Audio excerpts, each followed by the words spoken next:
More than 20 rivers came out of the shores in Italy, as a result of which thousands of people were forced to leave their homes after a 6-month rain fell in a day and a half.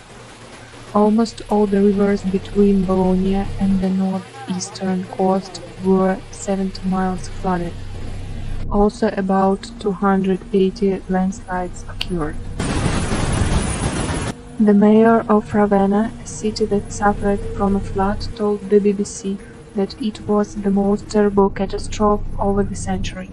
Michel de Pascal described the damage caused by the flood as a catastrophe which caused people in his city and the region as a wall on their houses and property. Water and dirt flooded all settlements in the near river. In the houses in Barchegina di Costa, south of Bologna, fell due to the flow of water. The streets, houses and gardens were flooded.